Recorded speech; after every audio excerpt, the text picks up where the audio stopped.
छोटू की कम हाइट होने के कारण उसे बाकी लड़के चिढ़ाते हैं और उसका कोई दोस्त नहीं रहता, इसलिए वो अपने घर में एक मकड़ी पालता है और उसी के साथ खेलता है। परंतु उसका पड़ोसी मोटू एक बिल्ली पालता है जो मकड़ी को हमेशा खाने के लिए बैठी रहती है, जिसके कारण छोटू अपनी मकड़ी को जमीन में गड्ढा कर एक भूमिगत घर बना देता है और वो भूमिगत ही रहती है। इसी वजह से वो बाहर छोटू के साथ खेलने नहीं आ पाती।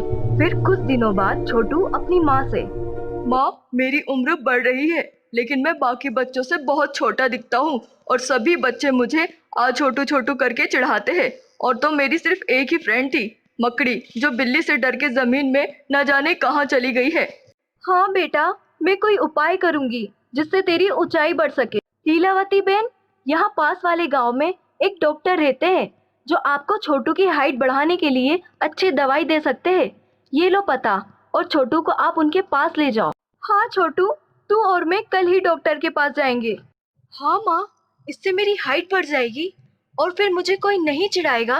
लीलावती डॉक्टर से, डॉक्टर साहब, आप ऐसी कोई दवाई दीजिए जिससे मेरे छोटू की हाइट बढ़ सके। जी, यह दवाई है, इसे रोज रात को सोते समय लेनी है।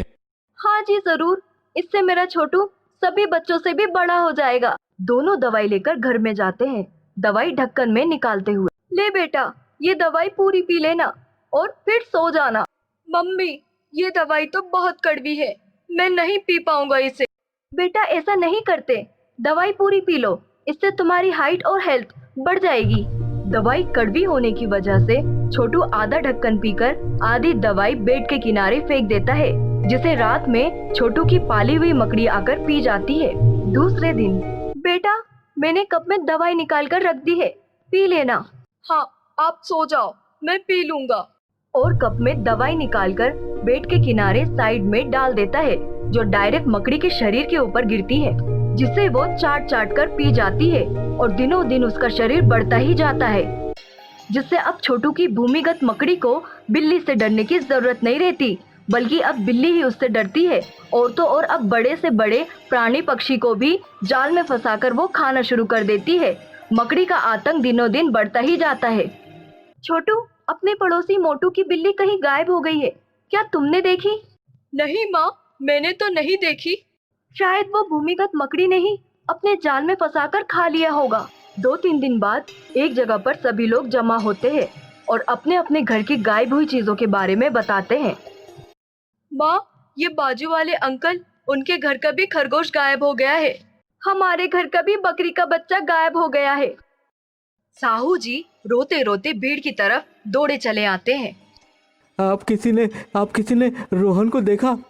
मेरा 4 साल का बच्चा, वो भी गायब हो गया है। मुझे लगता है इन सबको उसी विशाल भूमिगत मकड़ी ने गायब किया होगा। भूमिगत मकड़ी? वो क्या चीज है?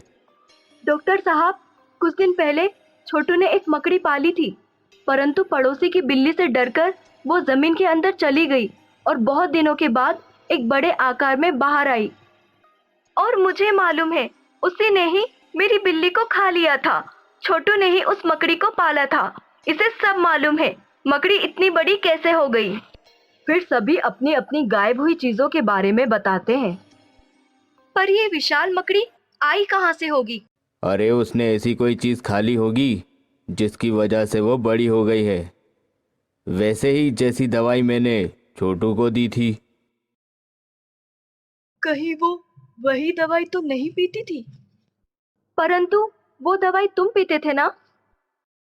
नहीं माँ, दवाई कड़वी होने के कारण मैं उसे रोज एक किनारे मकड़ी के गड्ढे में डाल दिया करता था। शायद वो। और वही दवाई पीने की वजह से मकड़ी बड़ी हो गई है। अब तो वो दिनों दिन बड़ी और ताकतवर होते जा रही है और अपने से बहुत बड़े जीव पर हमला करते हुए हमने हमने उसे कई बार देखा है। मेरे बेटे को भी उसी ने मारा होगा। परंतु अभी उसका क्या उपाय कर सकते हैं? पहले हमें उस मकड़ी को पकड़कर एक एंटीडोज देना होगा, परंतु उसे पकड़ेगा कौन और कैसे? उसे मैं पकड़ूंगा। तुम इतने छोटे हो और इतनी बड़ी मकड़ी को कैसे पकड़ पाओगे? मुझे एक तरकीब सूझी है। अरे तो जल्दी बताओ।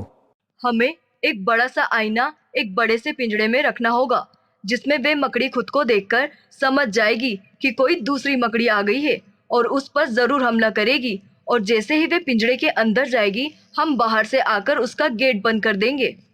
हाँ, ये बहुत बढ़िया रहेगा। और फिर उसे मैं एंटीडोज दे सकूंगा, जिससे वो फिर से छोटी हो जाएगी। सभी गांव वाले फिर प्लान के अनुसार इकट्ठा होकर वहां पर मिरर रखते हैं और मकड़ी को अपने पिंजड़े में फंसा लेते हैं। और एंटीडोज देने के कारण वे मकड़ी फिर से छोटी हो जाती है और फिर से उसे भूमिगत गड्ढे में डाल देते हैं। छोटू की एक गलती के कारण हमने उसे बहुत भला बुरा कहा है, परंतु छोटू की ही समझदारी ने हमें वो भूमिगत मकड़ी पकड़ने में मदद दिलाई। सब छोटू की तारीफ करते हुए अपने अपने घर चले जाते हैं और भूमिगत मकड़ी भी अपने गड्ढे में चली जाती है।